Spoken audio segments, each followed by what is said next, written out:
Teenage লাভ হলো এমন একটা বিষয় যেটা আমরা সবাই কখনো কখনো এই বিষয়টার মধ্যে দিয়ে গেছি। এটা এমন একটা বিষয় যেই সময় আমাদের মনে হয় যে আমাদের উল্টো দিকের যে মানুষটা রয়েছে সেটাই আমার কাছে সব থেকে বেশি গুরুত্বপূর্ণ। তার একটা মেসেজ, একটা ফোন, একটা টেক্সট বা তাকে একবার চোখে দেখতে পারলে হয়তো পুরো দিনটাই আমাদের পাল্টে যায়। মানে আমাদের পুরো মুডটাই নির্ভর করে উল্টো দিকের মানুষটার উপর। সে ভালো থাকলে আমার মুড ভালো থাকে, সে খারাপ থাকলে আমার মুডটাও খারাপ হয়ে যায়। তো আজকে আমাদের টপিক হলো এই টিনেজ লাভ। যে টিনেজ লাভটা আসলেই কি একটা ভালোবাসা নাকি সত্যি একটা ইমোশন অ্যান্ড ফিলিংসের মিক্সিং ব্যাপার। তো আজকের এই ভিডিওতে তোমাদেরকে এমন কিছু একটা ঘটনা তোমাদেরকে বলবো যে ঘটনাটা এই টিনেজ লাভ সম্পর্কে তোমাদের ধারণাটাকে কিন্তু অনেক বেশি পরিষ্কার করে দেবে। তো সবাইকে ওয়েলকাম জানাই আমার ইউটিউব চ্যানেলে। আমি হলাম তোমাদের সৌভিক স্যার, যেখানে টিনেজ লাভ এই বিষয়টা যে কতটা আমাদের জীবনে গুরুত্বপূর্ণ বা জানাটা দরকারি সেটা তোমাদেরকে আমি বলবো। চলো আজকে তোমাদেরকে বলি একটা ঘটনা, যে ঘটনায় আমি তোমাদেরকে বলবো এই টিনেজ লাভ কিভাবে হয়, কিভাবে এর শুরু হয়, কিভাবে এটা আমাদের পুরো মাইন্ডকে এফেক্ট করে। যেমন ধরো একটা ছেলে ছিল যার নাম রুদ্র এবং আরো একটা মেয়ে ছিল যার নাম মেঘলা।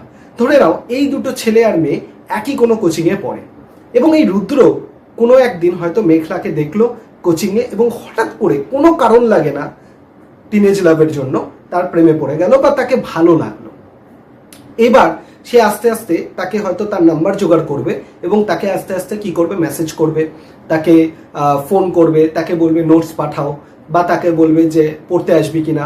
এই যে করতে করতে আস্তে আস্তে আস্তে আস্তে তার সাথে কথা বলাটা কি হবে, রুদ্রর মেঘলার সাথে কথা বলাটা একটা অভ্যাসে পরিণত হবে এবং ধীরে ধীরে সে এই প্রসেসটার মধ্যে দিয়ে যত যেতে থাকবে তত রুদ্র মেঘলার প্রতি অ্যাট্রাক্টেড হতে থাকবে এবং আস্তে আস্তে কি হবে যে ও যদি পড়তে আসে তবেই রুদ্রর ভালো লাগবে, ও পড়তে না আসলে রুদ্রর ভালো লাগবে না এবং ঘন্টার পর ঘন্টা রুদ্র কিন্তু মেঘলার জন্য ওয়েট করে থাকবে যে কখন সে মেসেজ করবে বা সে কখন তাকে ফোন করবে বা সে তখন তার রিপ্লাই করবে। এর জন্য সারা দিনটা সে ওয়েট করে থাকবে। এই যে পুরো ঘটনাটায় তার মানে কি রুদ্র মেঘলার উপর ভীষণভাবে ইমোশনালি সে অ্যাট্রাক্টেড হয়ে পড়েছে বা আটকে পড়েছে। এইটাকেই আমরা বলি টিনেজ লাভ।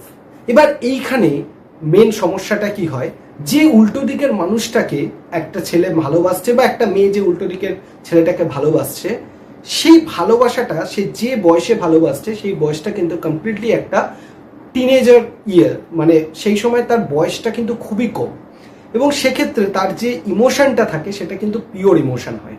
কারণ তোমরা জানো যে যত বয়স বাড়ে তত কিন্তু আমরা লজিক্যালি চিন্তা ভাবনা করি এবং বয়স যত কম থাকে আমরা ইমোশনালি চিন্তা ভাবনা করি। আর ইমোশনালি ম্যাচুরিটি কিন্তু আমাদের ওই বয়সটায় আসে না। ওই বয়সে আমরা ইমোশনালি ফুলভাবে বিভিন্ন কাজকর্ম করি, কিন্তু যত বয়স বাড়ে আমরা লজিক্যালি চিন্তা ভাবনা করি এবং লজিক্যালি বিভিন্ন বিষয়গুলোকে এক্সপ্লেন করার চেষ্টা করি।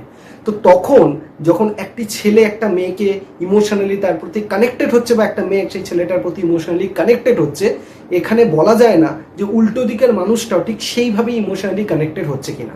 99% ক্ষেত্রেই দেখা যায় হয়তো ছেলেটা মেয়েটার প্রতি কানেক্টেড, মেয়েটা সেইভাবে নয়, বা মেয়েটা ছেলেটার প্রতি কানেক্টেড, ছেলেটা সেইভাবে নয়। তাই হঠাৎ করে কোনো একটা দিন দেখা গেল সেই ছেলেটাকে মানে মেঘলা ছেলেটাকে মানে রুদ্রকে হঠাৎ করে বললো যে আমাদের একটা মেসেজ আসলো, দিয়ে বললো আমাদের হয়তো এখন আর কথা বলাটা উচিত হবে না বা আমরা হয়তো দুজনের মধ্যে থেকে দূরত্ব মেনটেন করি। এই একটা ছোট্ট কথা ছেলেটার কিন্তু পুরো ইমোশনকে ভেঙে তছনছ করে দেবে। সে না পারবে ঠিকঠাক করে ঘুমোতে, না পারবে ঠিকঠাক করে খেতে, না পারবে পড়াশোনা করতে। তো সব কিছু থেকে সে কিন্তু ডিট্যাচ হয়ে যাবে এবং আমাদের স্টাডিজ বলছে যে 80% আমাদের যা টিনেজার রয়েছে তারা কিন্তু তাদের গোল পৌঁছাতে পারে না বা রিচ করতে পারে না বিকজ অফ দিস টিনেজ লাভ।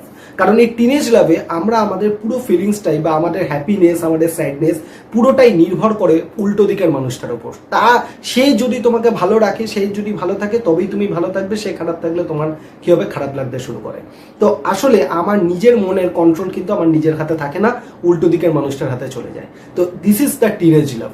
তো টিনেজ লাভ এমন একটা বিষয়, এমন একটা সময় হয় যে সময় কিন্তু আমরা আমাদের ইমোশনটাকে পিওরলি বা পুরোপুরি পিওরভাবে অন্য কারোর সাথে কানেক্ট করিয়ে দিই এবং লজিক্যালি চিন্তা ভাবনা করি না যে সেই মানুষটা অ্যাকচুয়ালি আমি যেভাবে ভাবছি সেভাবে সে ভাবছে কিনা। কিন্তু তোমাদের যারা টিনেজার্স রয়েছে তাদেরকে আমি একটা ছোট্ট সাজেশন দিতে চাই, সবসময় মনে রাখবে যখনই কোনো পিওর লাভ কোনো কিছু হয় বা পিওর ভালোবাসা কিছু থাকে, সেটা কিন্তু তোমাকে কি করবে, সেটা কিন্তু তোমার গোল থেকে তোমাকে সরিয়ে নিয়ে যাবে না, ডিস্ট্রাক্টেড করবে না। তুমি যে গোলে থাকতে চাও সেই গোলেই কিন্তু তোমাকে রাখবে এবং সেটার জন্য তোমাকে সাপোর্ট করবে। তুমিও যেভাবে তোমার উল্টো দিকের মানুষটাকে সাপোর্ট করবে, সেও তোমাকে সেভাবে সাপোর্ট করবে। সেটাই হচ্ছে আসলে অ্যাকচুয়াল লাভ। কিন্তু যে ভালোবাসা তোমাকে তোমার মুড সুইং করিয়ে দেবে, কিন্তু তোমাকে তোমার নিজের আসল গোল থেকে তোমাকে সরিয়ে দেবে, তোমাকে ডিস্ট্র্যাক্টেড করে দেবে, সেটা কিন্তু আসলে তোমার পিওর ভালোবাসা নয়, সেটা তোমার ইমোশনালি ফুল কোনো একটা স্টেপ। আর যে স্টেপের জন্য তুমি তোমার নিজের যে বড় গোল, সেই গোলটাকে তুমি অ্যাচিভ করতে পারবে না এবং গোল থেকে তুমি পিছিয়ে যাবে।